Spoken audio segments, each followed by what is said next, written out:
Struggle मैंने ये समझा है कि आपके हाथ में केवल स्ट्रगल है, और अगर आपने स्ट्रगल को सही दिशा में किया तो एक ना एक दिन वो स्ट्रगल आपका सक्सेस का मंत्र भी बनता है। और वो मैंने खुद ने महसूस किया है। जब मैं वहाँ से हटा तो मेरे घर पे मेरे बच्चे की फ़ीस देने के लिए पैसे नहीं थे, और मैं बड़ा विकट स्थिति में था कि क्या करें। तो मैंने ये डिसाइड किया कि अब, क्योंकि काम ऐसा कर लिया था कि जिसमें हम बाज़ार के अंदर भी, समाज के अंदर भी थोड़ा हमने अपना एक स्थान बनाने का काम किया था। लेकिन अचानक कुछ ऐसा हुआ जो कि हम लोग एक सहन नहीं कर पाना, या बियॉन्ड द एक्सपेक्टेशन हम लोग कभी सोचा नहीं था। आज मेरी 2 कंपनियां हैं। एक इंपोर्ट की है जिसमें हम इंपोर्ट एंड सप्लाई का काम करते हैं, और एक जॉब वर्क की है जो कि हमारा प्रोडक्शन यूनिट है। हम दोनों कंपनियों में मिला के 50 से 60 आदमियों को डायरेक्टली एक एम्प्लॉयमेंट दे रहे हैं, और दोनों कंपनियों का काफ़ी करोड़ों में हम टर्नओवर भी कर रहे हैं।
नमस्कार, मैं राधेश्याम कुमावत, राजधानी टेक्नोलॉजी, जयपुर। मैं जोबनेर के पास गांव है ड्योडी कोडी, उसके पास में ढाणी है, किरोड़ीवाड़ा की ढाणी, वहाँ का रहने वाला हूँ। और अभी मैं जयपुर में अपना खुद का बिज़नेस कर रहा हूँ। मेरे पिताजी का नाम श्रीमान गोपी राम जी किरोड़ीवाल है, और मेरी मम्मी का नाम श्रीमती रुक्मा देवी है, स्वर्गीय श्रीमती रुक्मा देवी है। मेरा एक छोटा भाई है और एक बहन है।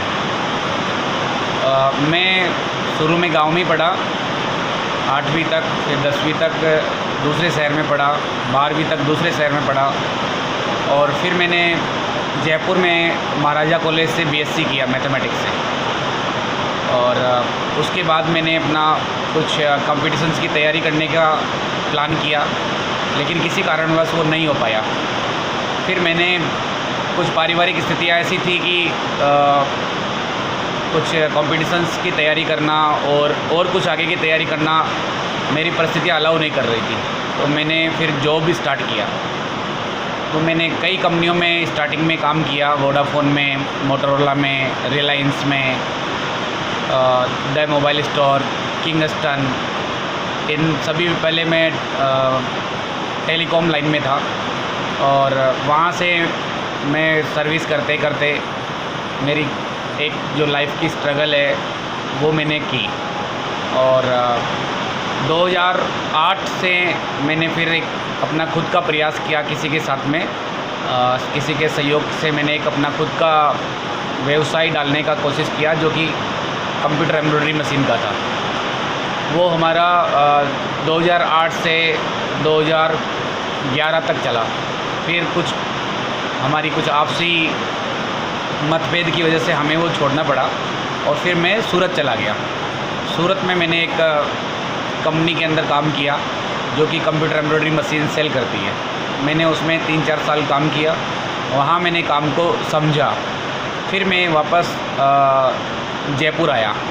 उस कंपनी का मैंने जयपुर में ऑफ़िस भी डाला, दिल्ली में भी ऑफ़िस डाला, बॉम्बे में काम किया, बेंगलोर में भी किया। और फिर मैंने जयपुर के अंदर अपना खुद का व्यवसाय चालू किया। आज मैं जयपुर के अंदर ही अपना काम कर रहा हूँ और उसमें काफ़ी लोगों का सपोर्ट रहा। अभी मैं इंपोर्टर हूँ और मैं चाइना से मशीन्स इंपोर्ट करता हूँ, कंप्यूटर एम्ब्रॉयडरी मशीन्स हैं, और मेरी कंपनी है राजधानी टेक्नोलॉजी। 2014 से ये मेरा खुद का बिज़नेस है और इसमें हम मशीन सप्लाई करते हैं चाइना से मंगवा के। जयपुर में हेड ऑफिस है, ब्रांच ऑफिस दिल्ली में भी है, इंदौर में भी है, और इसके अलावा हमारा जो प्रोडक्ट है, जो मशीन्स है, वो ऑल ओवर इंडिया में जा रही है। अभी इंदौर है, रायपुर है, कानपुर है, महाराष्ट्र में बहुत सारे शहरों में हमारी मशीन जा रही है, दिल्ली है, भीलवाड़ा है। तो लगभग भारत के सभी कोनों में हम काम कर रहे हैं। हम लोग, मैं और मेरा छोटा भाई है, वो साथ में ही है, और हमारी खुद की यहाँ पर जो है प्रोडक्शन यूनिट भी है, जिसमें 10 मशीनें एम्ब्रॉयडरी की हमने लगा रखी हैं, जो कि एम्ब्रॉयडरी का काम भी करते हैं हम, और मशीन सप्लाई करने का भी हमारा वो एक ऑफिस है। और मार्केट में हम लोग पिछले 8-10 साल से खुद के ब्रांड के साथ में काम कर रहे हैं, और 1000 से ज़्यादा मशीनें हमने बाज़ार में दी है इन 8-10 सालों के अंदर। मैं 2008 में किसी के साथ में मैंने साझे में काम चालू किया था, क्योंकि मेरे पास में कोई फाइनेंशियली ऐसी स्थिति नहीं थी, सपोर्ट नहीं था, और उन जिनके साथ में मैंने किया वो मेरे एक अच्छे वर्कमेट थे। लेकिन किसी कारण से हम 2 साल बाद में ऐसा कुछ मतभेद हुआ कि हम अलग अलग होने का फ़ैसला हुआ। तो हमने सारा सब कुछ जो भी था हमने किया, वो छोड़ के हम दिल्ली सूरत चले गए। स्ट्रगल, मैंने ये समझा है कि आपके हाथ में केवल स्ट्रगल है, और अगर आपने स्ट्रगल को सही दिशा में किया तो एक ना एक दिन वो स्ट्रगल आपका सक्सेस का मंत्र भी बनता है। और वो मैंने खुद ने महसूस किया है। जब मैं वहाँ से हटा तो मेरे घर पे मेरे बच्चे की फ़ीस देने के लिए पैसे नहीं थे, और मैं बड़ा विकट स्थिति में था कि क्या करें। तो मैंने ये डिसाइड किया कि अब, क्योंकि काम ऐसा कर लिया था कि जिसमें हम बाज़ार के अंदर भी, समाज के अंदर भी थोड़ा हमने अपना एक स्थान बनाने का काम किया था।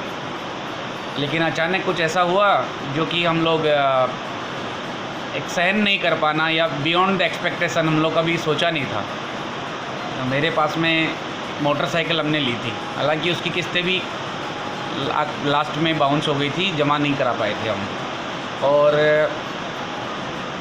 वो मोटरसाइकिल मैंने यहाँ जयंती मार्केट में एक दुकान वाले को बेच दी थी। मैंने कहा यार ये मोटरसाइकिल रखो आप, और मेरे को 15,000 रुपये दे दो। वो 25-30 हज़ार की मोटरसाइकिल थी, मैंने 15,000 में वहाँ उनको 5,000 रुपये मैंने घर पे भेजे। मैंने कहा ये बच्चे की फ़ीस दे देना, और कुछ पैसा मैंने अपने साथ में लिया और मैं सूरत चला गया। और वहाँ पर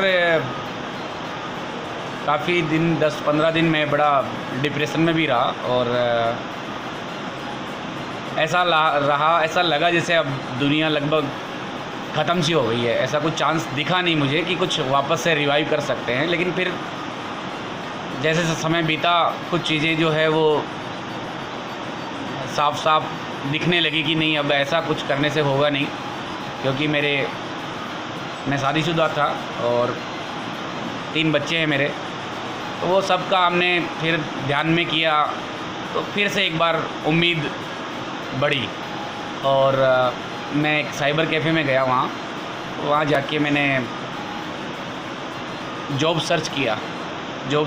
तो मैंने वहाँ पर फिर देखा कि 2 कंपनियों का वहाँ पर जॉब का रिक्वायरमेंट था। मैंने दोनों में अप्लाई किया, दोनों से मेरे पास में कॉल आया। मैं एक कंपनी को चूज़ किया, और मैंने वहाँ से फिर मेरी एक दूसरी जीवन की पारी शुरुआत की। और वो मेरे लिए एक अद्भुत, अविस्मरणीय पल थे कि मैं वापस से रिवाइव कर पाया, और उसी कारण से आज मैं एक वापस से मेरे जीवन को एक नई दिशा दे पाया और एक सम्मानजनक स्थिति में आज मैं काम वापस से कर रहा हूँ। तो स्ट्रगल जो है वो व्यर्थ नहीं जाता है। अगर आपने ईमानदारी से कोई भी संघर्ष किया है और सही दिशा में किया है, दिशा का भी हालांकि किसी को पता नहीं होता दिशा क्या होती है, बट एक संघर्ष आपको ले जाता है जिस दिशा में जा रहा है। अगर आप दिशा के अनुसार मेहनत करते जा रहे हैं तो एक ना एक दिन आपको आपकी मंजिल या आपका जो एक सोच था वो आपको मिलता ही है। मैं एक नौजवान और नई कम उम्र में मैंने ये सब देखा, चाहे वो स्ट्रगल हो और जो कहें कि आदमी के विपरीत परिस्थितियां हो, वो भी मैंने कम उम्र में देखी है। और जितनी कम उम्र में मैंने एक विपरीत परिस्थितियों को देखा, वैसा ही मैंने कम उम्र के अंदर एक उन परिस्थितियों को वापस से एक अच्छे माहौल में बनते हुए भी देखा कि आज हमने वो सब पीछे का जो टाइम था वो सब भूल के अगर आज प्रेजेंट देखते हैं तो हमें लगता है कि नहीं, हो सकता है ये यहाँ आने का रास्ता ही उबड़ खाबड़ था, ये रास्ता ही तो कुछ टेढ़ा मेढ़ा था, तो यहाँ आना ही था। और ये आज जहाँ पर है वो रास्ता, वो मंजिल भी इतना आसान नहीं है। मेरा एज ए यूथ मैं ये मानता हूँ कि अगर हम लगन से, मेहनत से और ईमानदारी से मेहनत करते हैं और कुछ अपना करने का ठानते हैं तो ऐसा कोई काम भी नहीं है जो मुश्किल हो या असंभव हो, बहुत अच्छा कर सकते हैं। और इंडिया, एक भारत जो है वो काफ़ी ग्रोइंग कंट्री है और ऑलरेडी बहुत सारे रिसोर्सेज यहाँ पर है और बहुत सारा अपॉर्चुनिटीज़ है। तो मेरा तो यही है कि जो भी एंटरप्रेन्योर्स हैं, जो न्यू एंटरप्रेन्योर्स जो देख रहे हैं, एंटरप्रेन्योरशिप रेडी कर रहे हैं, उनको खुद का बिज़नेस करना चाहिए और बहुत प्रकार के ऑप्शंस हैं। आज मेरी 2 कंपनियां हैं, एक इंपोर्ट की है जिसमें हम इंपोर्ट एंड सप्लाई का काम करते हैं और एक जॉब वर्क की है जो कि हमारा प्रोडक्शन यूनिट है। हम दोनों कंपनियों में मिला के 50 से 60 आदमियों को डायरेक्टली एक एम्प्लॉयमेंट दे रहे हैं और दोनों कंपनियों का काफ़ी करोड़ों में हम टर्नओवर भी कर रहे हैं। तो आगे भी हमें उम्मीद है कि हम हमारे इस सेटअप को, जो व्यापार है उसको और बढ़ाएंगे और उम्मीद ये है कि अच्छा और कर पाएंगे आगे।